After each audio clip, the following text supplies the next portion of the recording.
Good afternoon friends, कैसे हो यार सब लोग। देखो आज है हमारा लेक्चर नंबर 16 यार, और है शनिवार का दिन, सैटरडे का दिन।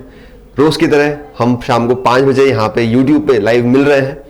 तो यार ये एक सफ़र है जो हमने और आपने मिलकर शुरू किया है, और वो सफ़र अभी चलेगा, अभी ख़त्म होने वाला है नहीं। कब तक चलेगा? जब तक आपकी गेट एग्जाम में रैंक नहीं आ जाती तब तक चलेगा यार, तब तक हमारा सफ़र चलने वाला है। ठीक है, तो यार देखो ऐसा है, अभी तक अपन ने जो 15 लेक्चर्स देखे हैं उसमें जहां पे हमें टाइम मिला वहां पे हमने न्यूमेरिकल्स करे। लेकिन होता क्या है ना, गेट ऐसा एग्जाम है जहां पे थियरी का पोर्शन एकदम नेग्लिजिबल है यार, एकदम नेग्लिजिबल है। कितना नेग्लिजिबल है कि यार अगर आपको 100 सवाल मिल रहे हैं, अगर आपको मेरे हिसाब से 65 क्वेश्चन आते हैं, 65 क्वेश्चन हमारे एग्जाम में आते हैं। ठीक है, 65 में से मुश्किल 2 सवाल ही हमारे थियरी के आते हैं, बाकी सारे सवाल कैसे होते हैं? न्यूमेरिकल्स।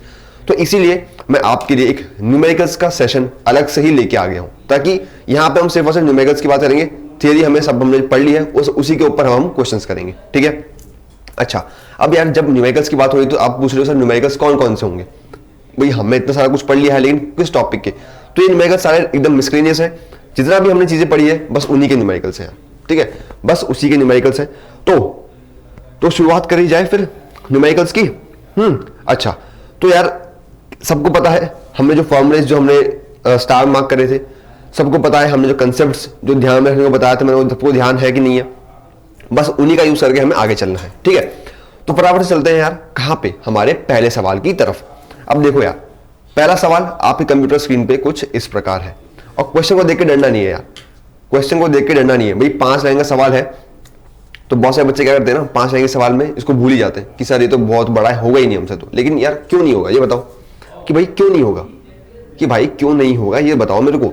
होगा यार, बिल्कुल होगा। तसल्ली से सब्र के साथ काम को आगे चलाओ और धीरे धीरे एक एक लाइन पढ़ो भाई, एक एक लाइन। ठीक है, क्या लिखा है? A generator is connected through a 20 MVA 13.8 138 kV step up transformer. यानी कि जनरेटर जिससे कनेक्टेड है, कौन सा ट्रांसफॉर्मर है? वो है स्टेप अप ट्रांसफॉर्मर। उसकी आपको रेटिंग्स गिवन है, एमवीए रेटिंग और केवी रेटिंग, यानी कि प्राइमरी साइड की केवी रेटिंग और सेकेंडरी साइड की केवी रेटिंग है ना। ठीक है, टू अ ट्रांसमिशन लाइन। ठीक है, at the receiving end of the line a load is supplied through a step down transformer of 10 MVA 138 69 kV rating. यानी कि जब आप लोड साइड पे आ गए, देखो एक होती है जनरेटिंग साइड, एक होती है लोड साइड। जनरेटिंग साइड पे आपको जनरेटर और ट्रांसफार्मर कनेक्शन गिवन है, क्या रेटिंग है वो भी गिवन है। उसके बाद हमारे पास जो लोड साइड है वहां पे हमारा जो सेकंड ट्रांसफार्मर लगा हुआ है, कौन सा ट्रांसफार्मर है? Step down transformer. उसकी आपको रेटिंग्स गिवन है 10 MVA 138/69 की, यानी कि प्राइमरी सेकेंडरी की भी हमें गिवन है ना।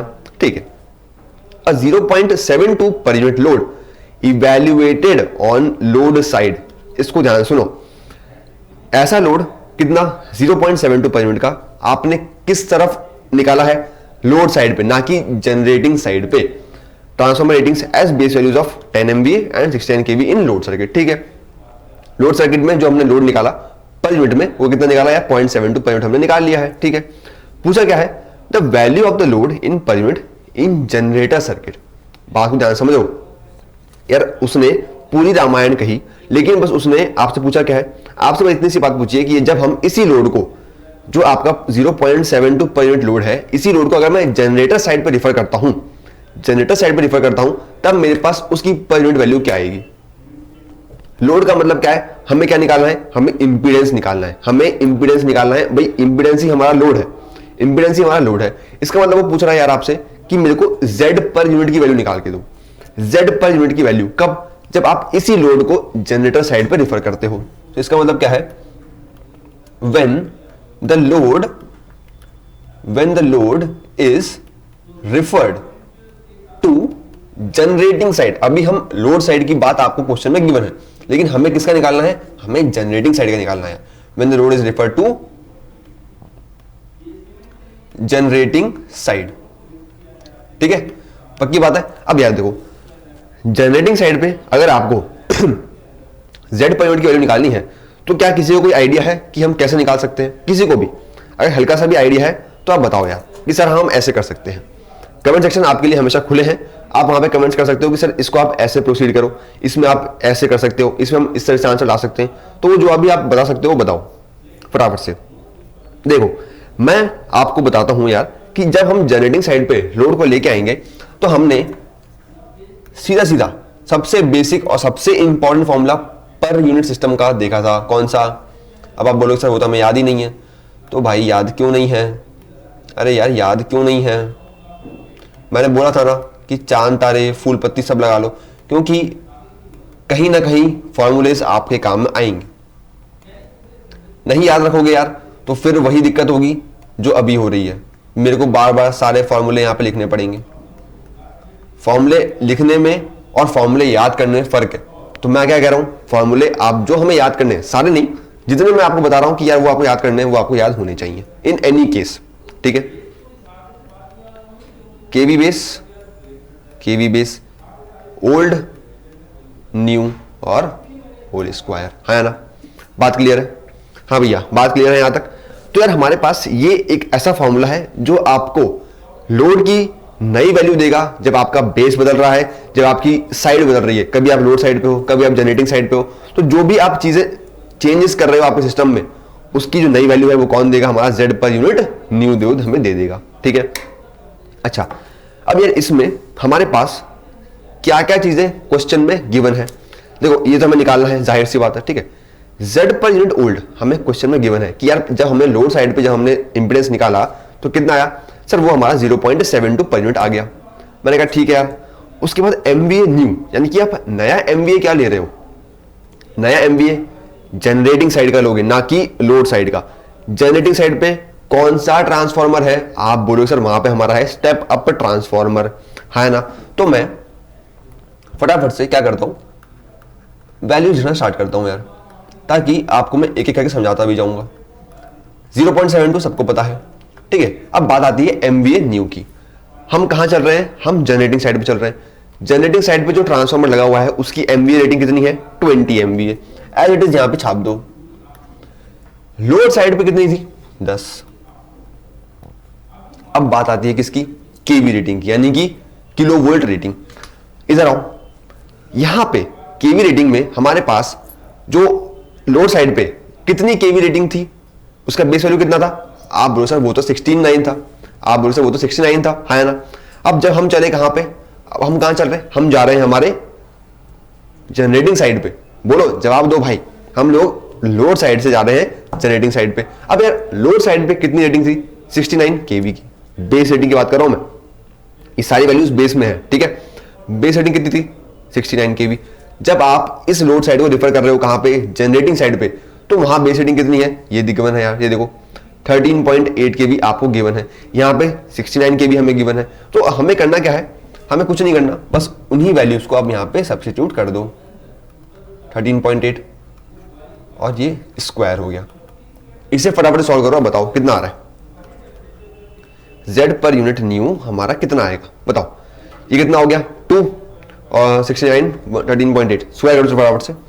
69 divide by 13.8 whole square into 2 into 0.72, यार ये हो गया 36 पर यूनिट। यानी कि आपके पास जो Z पर यूनिट नया आ रहा है जनरेटिंग साइड पे, मैं फिर बता रहा हूं, जनरेटिंग साइड पे, लोड साइड पे कितना आया था? लोड साइड पे हमारा 0.72 आया था। जनरेटिंग साइड पे कितना आ रहा है? 36 पर यूनिट। कैसे आया? जब हमने बेसिस को शिफ्ट करा। देखो जब आप लोड से जनरेटिंग साइड पे जा रहे हो तो हमारे बेसिस भी, जाहिर सी बात है यार, बेसिस भी हमारे शिफ्ट हो रहे हैं। बेसिस भी हमारे शिफ्ट हो रहे हैं। अब अगर बेसिस शिफ्ट हो रहे हैं इसका मतलब क्या है? हमारी जो रेटिंग्स है वो भी बदलेंगी। रेटिंग्स बदल गई, हमारा जेड पर यूनिट बदल गया, हमारा जेड पर यूनिट बदल गया। यहां तक बात क्लियर है यार? यहां तक बात क्लियर है? तो ये एक ऐसा फॉर्मूला है जो आपको हर एक मुश्किल से निकाल सकता है अगर आप कहीं फंसते हो पर यूनिट सिस्टम में। तो हो सकता है कि आपको कहीं ना कहीं इसकी जरूरत पड़े, तो इसीलिए यार इसको याद करना कोई नहीं भूलेगा। ऐसा नहीं होगा कि एग्जाम में आप जाके सोच रहे हो कि पर यूनिट कौन सा था, एमवीए नीचे था, केवी नीचे था, कौन सा क्या था, कुछ नहीं। हमेशा फॉर्मूले A to Z दिमाग में याद होने चाहिए कि यार इधर का उधर भी नहीं होना चाहिए। ठीक है, बात क्लियर है? चलो अगले सवाल की तरफ चलते हैं। अगले सवाल की तरफ चलते हैं। क्या बोला है? The conductors of a 3 phase 50 hertz 125 kilometre long transmission line are shown in the figure. The diameter of each conductor is 0.6 centimetre. What is the value of inductance per phase? तो इसका जो डायग्राम है वो कुछ इस तरह से बना हुआ है। मैं डायग्राम लेके आया हूं इसका यार, वो आप बना लो। कितना हो रहा है इसका डायग्राम, देखो इसका जो डायग्राम है वो है कुछ इस प्रकार। यहाँ पे एक कंडक्टर है और यहाँ पे एक और कंडक्टर है, यहाँ पे एक और कंडक्टर, यानी कि यार ये किस तरह से जुड़े हुए हैं, ये है एक ट्राइंगल शेप में। यार ये ट्राइंगल शेप है कि नहीं है? आप बोलोगे सर लग तो नहीं रही। यार देखो ऐसा है, भले ही आपको देखने में नहीं लग रही होगी लेकिन है वो ट्राइंगल शेप है, ठीक है। थोड़ा सा विजुअलाइज करो यार, थोड़ा सा विजुअलाइज करो, ठीक है। तो यार ये क्या है हमारे, conductor A, conductor B, conductor C. Distance कितना गिवन है हमें? यार डिस्टेंस हमें जो गिवन है वो है 2 2 3, 2 और बी सी कितना है 2 और ये कितना है 3। यार ये चीजें हमें गिवन है, ठीक है, ये चीजें हमें गिवन है। अब हमें पूछा क्या है, ये मीटर में, हाँ यार ये मीटर में है सब चीजें, ठीक है, ध्यान रखना ये सब चीजें मीटर में हमें गिवन है, ठीक है, बात क्लियर है। अब यार हमसे पूछा क्या है, what is the value of inductance पर face, what is the value of inductance पर फेस। सबसे पहले तो इतना सा बता दो कि इंडक्टेंस का फॉर्मूला क्या होता है, बस इतना सा बता दो, उसके बाकी बातें तो हम बाद में करेंगे। डायमीटर कितना गिवन है, आर कितना हो जाएगा, होगा या नहीं होगा? भाई डायमीटर 0.6 सेंटीमीटर है, किसका, आपके एक कंडक्टर का, ए का, बी का, सी का। कितना डायमीटर है, 0.6 सेंटीमीटर। अब जब डायमीटर 0.6 सेंटीमीटर है तो हमारा जो रेडियस है वो कितना हो जाएगा, 0.3 सेंटीमीटर। बात क्लियर है यहां तक, 0.3 सेंटीमीटर। अब ध्यान दो, और कुछ बचा डायग्राम में हमारे लिए, और कुछ बचा है? नहीं है, और कुछ नहीं है डायग्राम में, इतना ही है। पूछा क्या है, द वैल्यू ऑफ इंडक्टेंस पर फेस। तो किस किस को इंडक्टेंस पर फेस की वैल्यू याद है, 2 × 10⁻⁷ ln d/r, यही थी, यही वैल्यू थी। अब यहां पे जब हमें बंडल्ड कंडक्टर्स की जब हम बात करते हैं तो यार यही हमारा जो फॉर्मूला है वो किसके रूप में आता है, वो किस तरह से आपके सामने आता है, ln dm/ds आता है या नहीं आता है? ईमानदारी से बताओ, सबको ये पता है या नहीं पता है? तो यार अब हमारा काम क्या है, हमें dm निकालना पड़ेगा, हमें ds निकालना पड़ेगा, हाँ है ना। तो ds, यार ds तो देखो हम चुटकियों में निकाल सकते हैं। कैसे? ds क्या होता है, यहां पे ये r' होता था, तो ds और r' क्या है, इक्वल ही है। तो r' कितना होता था, 0.7788 इंटू 0.3, कितना आ रहा है बताओ भाई, r' कितना होता था, 0.7788 r, यही होता था। तो ds क्या है हमारा, r' ही तो है भाई, ds हमारा r' है, r' कितना है 0.7788 r। कैलकुलेट करो कितना आ रहा है, बताओ कैसे, 0.7788 इंटू r, यार ये हो गया 0.23 सेंटीमीटर्स। अब हमें अगली बात है, हमें अब निकालना पड़ेगा dm। यार dm कैसे निकालें, यार हम dm कैसे निकाला जाए, dm कैसे निकालते हैं आपको सबको पता है कैसे, क्यूब रूट किसका, dab, dbc, dca। ab bc ca कहां पर है, इधर ध्यान दो, ab bc ca यही है, ab bc ca, 2 2 और 3, 2 2 और 3 लिख दो फटाफट से। यहां पे क्यूब रूट तो है ही 3 है, ये 2 2 3, कितना आ रहा है, 3 2 6 और 12 का क्यूब रूट निकालो, कितना आ रहा है, 12 का क्यूब रूट 2.29 मीटर्स। आया या नहीं आया, सबका आ रहा है 2.29 मीटर्स। अब यार अगर dm आ गया, ds आ गया, अगली चीज क्या है, बस कुछ नहीं करना, अब आप एज इट इज यहां पे फॉर्मूले में पुट कर दो। कैसे करोगे, देखो इंडक्टेंस है ना, 2 ×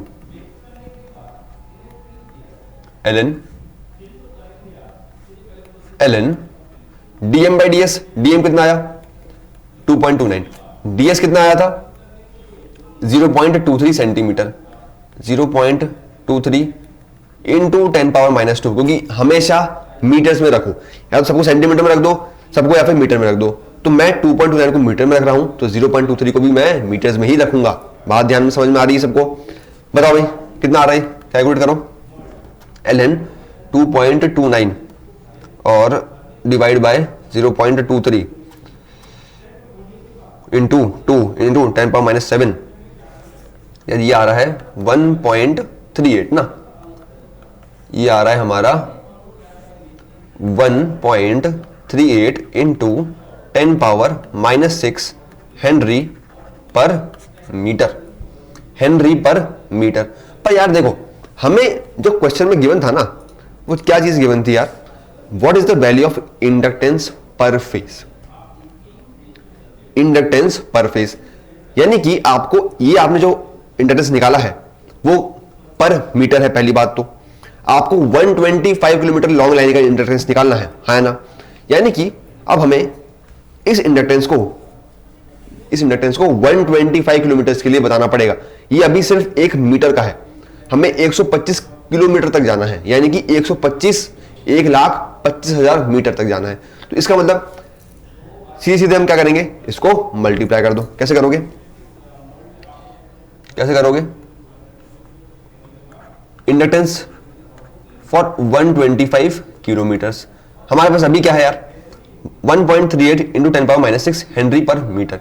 तो देखो अब आपके पास दो ऑप्शन है, या तो आप 125 किलोमीटर्स को मीटर से बदल दो, या फिर इस मीटर को आप किस में बदल दो, किलोमीटर में बदल दो, ताकि हम सीधे ही 125 से मल्टीप्लाई कर देंगे और हमारा आंसर आ जाएगा। तो एक काम करते हैं, इसी को मल्टीप्लाई कर देते हैं, 1.38 इंटू 10⁻⁻3 कर लो और ये हेनरी पर किलोमीटर हो जाएगा, है ना। अब इसको आप मल्टीप्लाई कर दो सीधा 125 से, हमारा काम थोड़ा सा बच जाएगा। 1.38 इंटू 10⁻⁻3 इंटू 125, सॉल्व करो कितना आ रहा है, हेनरी पर किलोमीटर बताओ कितना आ रहा है, 1.38 इंटू 125। और एक काम करते हैं, 10⁻⁻3 को भी ले ही लो, तो यार ये हो गया 0.17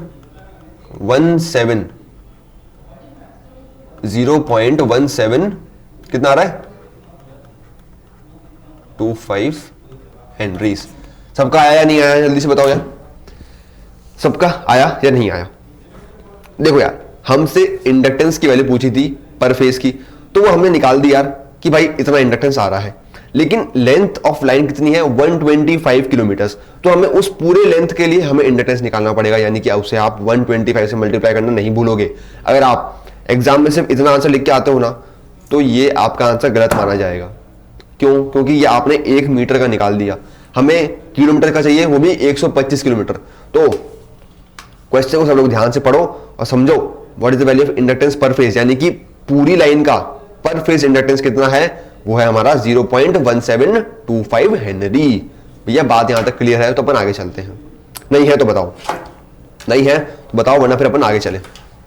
क्लियर है बात यहां तक, पक्का? ठीक है, अगला क्वेश्चन क्या गिवन है, the per unit impedance of an alternator corresponding to base values 13.2 kV 30 MVA is 0.2। The per unit value of the impedance for base value 13.8 kV 50 MVA in per unit will be. अब यार इसीलिए मैंने एक question वापस रखा है, क्योंकि मैं जानता हूं कि ये फॉर्मूला कितना ज्यादा जरूरी है। मैं आपको यहीं पे याद करवा दूंगा इस फॉर्मूले को, कहीं बाहर जाने की जरूरत ही नहीं पड़ेगी, यहीं पे याद कर लो। क्योंकि घर जाके तो तुम लोग भूल जाते हो कि सर ने होमवर्क क्या दिया है, घर जाके तो सब लोग भूल ही जाते हैं ना। तो इससे अच्छा है मैं यहीं बता देता हूं, MVA new, MVA old, KV base old, KV base new, whole square करना कोई नहीं भूलेगा।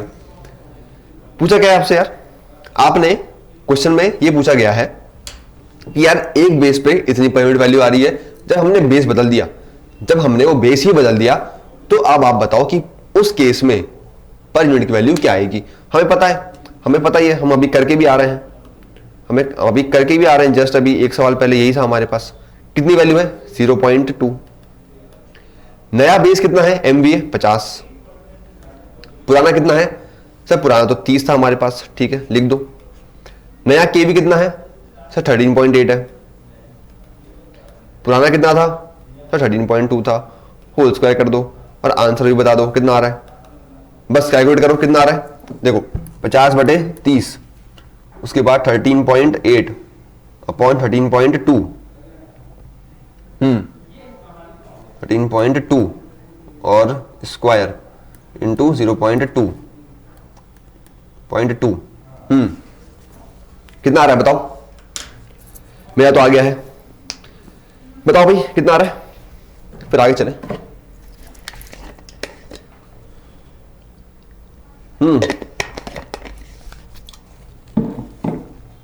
बोलो।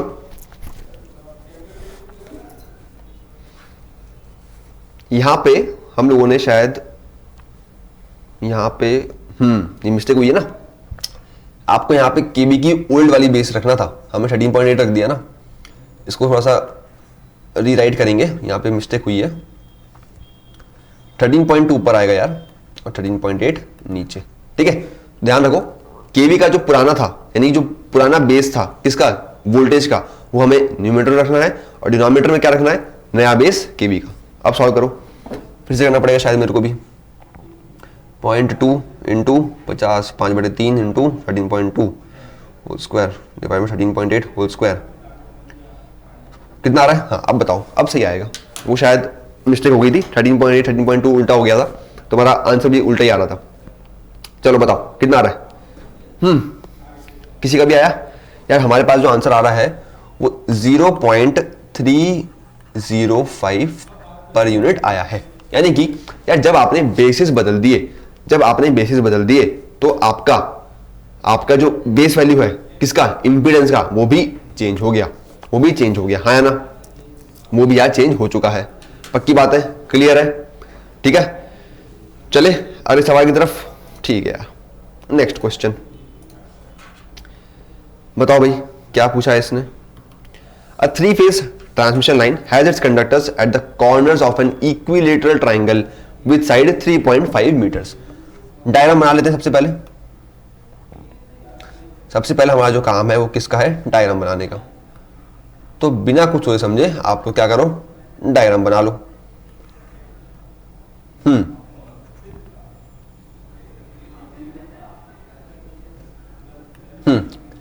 कितना है भैया? Sir 3.5 metre. Sir 3.5 metre, A B C, ठीक है, बात क्लियर। पूछा क्या है यार, 3 फेज की ट्रांसमिशन लाइन है, उसके कंडक्टर्स इक्विलेटरल ट्राइंगल में है, ठीक है। The diameter of each conductor is 1.5 centimetre. देखो डी कितना दिया हुआ है, 1.5 सेंटीमीटर। रेडियस कितना आएगा, 0.75 सेंटीमीटर। 2 से डिवाइड करना है और कुछ नहीं करना। The inductance of the line पर फेज पर किलोमीटर, यानी कि पर फेज पर किलोमीटर निकालना है। यानी कि समझ रहे हो, पहले जब हमने निकाला था इंडक्टेंस 125 किलोमीटर की लाइन का निकाला था, लेकिन अब हमें पर किलोमीटर की लाइन का निकालना है इंडक्टेंस। तो जब आप 125 से मल्टीप्लाई कर रहे थे पिछले केस में, वो हम यहां पे नहीं करेंगे। पक्की बात है, समझ में आ रही है बात? ठीक, सॉल्व करो। पहले तो ये बताओ कि इंडक्टेंस का फॉर्मूला क्या लिखूं। आप बोलोगे सर अभी तो लिखा था। अरे अभी तो लिखा था, पर तुमको याद है क्या? तुमको याद ही तो नहीं होता। dm/ds लिखा था भाई, dm/ds लिखा था। मैंने बताया था ds क्या होता है, ds क्या होता है हमारा r डैश, यानी कि 0.7788 r, है ना? तो मैं ds को 0.7788, r कितना है 0.75, कितना है हमारा r, ये सॉल्व करो कितना आ रहा है बताओ सॉल्व करके। सर ये आ रहा है हमारा 0.7788 इंटू 0.75, 0.5841 आ रहा है यार, 0.5841 आ रहा है हमारा क्या, ds की वैल्यू 0.5841, ठीक है। ds आ गया। dm बताओ, dm कैसे आएगा? सर dm भी अभी हमने निकाला था, cube root dab, sir dbc, sir dca, sir dca कितना है 3.5 इंटू 3.5 इंटू 3.5 क्यूब रूट कितना आएगा 3.5 आ जाएगा भाई। 3.5 का क्यूब करोगे और उसी का अगर आप क्यूब रूट ले लोगे तो 3.5 ही तो आएगा। समझ रहे हो? देखो कैसे हुआ है, ये क्या था हमारे पास, क्यूब रूट, 3.5 का मैं क्यूब कर देता हूं तो मेरे पास 3.5 जो निकल के आएगा या नहीं आएगा? तो बस हमने वहां पे डायरेक्ट लिख दिया, ठीक है। डीएम आ गया, डीएस आ गया, खेल खत्म। हमें जो इंडक्टेंस की वैल्यू चाहिए थी वो डीएम डीएस के बाद ही हम निकाल सकते हैं। तो यार जब डीएम डीएस आ गए उसके बाद हमें कुछ जरूरत ही नहीं है। अरे कितना हो गया, 2 × 10⁻⁷ ln डीएम कितना आया 3.5, ये मीटर्स में है। डीएस कितना है, डीएस कितना आया था अपना यार 0.5841, 0.5841, ये सेंटीमीटर्स में था। अब आप इसको बदलोगे किसमें, मीटर्स में। 100 करो कितना आ रहा है, 100 करो कितना आ रहा है 2 × 10⁻⁷। अच्छा पहले तो ये निकाले 3.5 डिवाइड बाई 0.5841 और ये हो गया, ठीक है, ln × 2 × 10⁻⁷। तो ये आ गया हमारे पास किसमें, हेनरी पर मीटर। हमें क्या चाहिए, हमें किलोमीटर में चाहिए ना। तो एक काम करो, डिवाइड कर दो 10⁻³ से, तो ये आ गया यार 1.28 मिली हेनरी।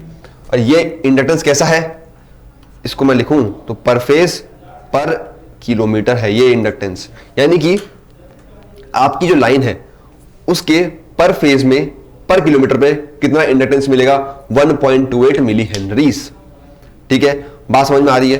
देखो बात समझने में दिक्कत कहां आ सकती है, आपसे पहले तो पूछा यार ये मिली हेनरी में, तो जो आपसे चीजें पूछी है ना उसकी अगर यूनिट डिफाइंड है, यूनिट अगर आपको डिफाइंड है तो आप उसको उसी यूनिट में लिखोगे। क्योंकि देखो गेट एग्जाम में यार उसने यहाँ पे आपके लिए ब्लैंक छोड़ा है, इसका मतलब क्या है, ये न्यूमेरिकल आंसर टाइप क्वेश्चन है। इसमें आपको डेसिमल का ध्यान रखना पड़ेगा, इसमें आपको यूनिट का ध्यान रखना पड़ेगा कि उसने अगर मिली हेनरी में पूछी है तो मैं मिली हेनरी में जवाब दूंगा, उसने अगर हेनरी में पूछी है तो मैं हेनरी में जवाब दूंगा। लेकिन अगर आप यूनिट से भटकते हो तो आपका आंसर गलत माना जाएगा, फिर भले ही आप उसमें 10 मिनट लगाए हो या 15 मिनट लगाए हो, डजेंट मैटर। यूनिट का ध्यान सब लोग रखेंगे।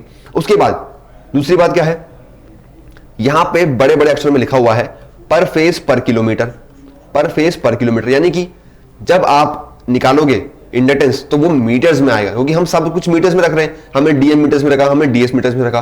तो जब आप किलोमीटर में निकालोगे तो आपको डिवाइड करना पड़ेगा किससे, 10⁻³ से, हाँ ना। तो छोटी छोटी सी बातें हैं तो वो आपको ध्यान रखनी पड़ेंगी यार, क्योंकि अगर यूनिट चेंज हुई, अगर जो उसने रिक्वायरमेंट पूछा है वो आप नहीं देते हो तो आपका आंसर एक्सेप्ट नहीं किया जाएगा, ऊपर से गलत हो जाएगा, वो गलत वो हो जाएगा। ठीक है बात, यहां तक किसी को कोई दिक्कत है तो बताओ यार।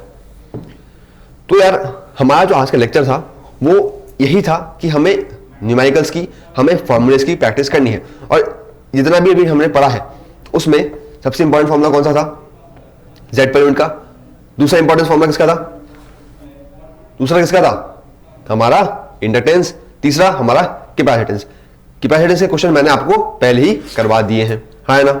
ठीक है, तो यार क्लास होती है हमारी खत्म, और इसी एंड पे खत्म करेंगे कि अब हम कल से जो नया टॉपिक पढ़ने वाले हैं, कल से जो हम नया टॉपिक पढ़ने वाले हैं वो क्या है, वो क्या है वो आपको थंबनेल में मिल जाएगा। देखो हम लोग क्या पढ़ रहे हैं अभी, हम हमारी क्लासिफिकेशन ऑफ लाइंस पढ़ रहे हैं। क्लासिफिकेशन ऑफ लाइंस में हमने देखा कि अब हम आ चुके हैं एनालिसिस पे, यानी कि लॉन्ग लाइंस का एनालिसिस, मीडियम लाइन का एनालिसिस, शॉर्ट लाइन का एनालिसिस। तो अब हम सब वही चीजें करने वाले हैं। तो मिलते हैं कल शाम को 5 बजे इसी टाइम इसी जगह, और अब हम चालू करेंगे अगला टॉपिक।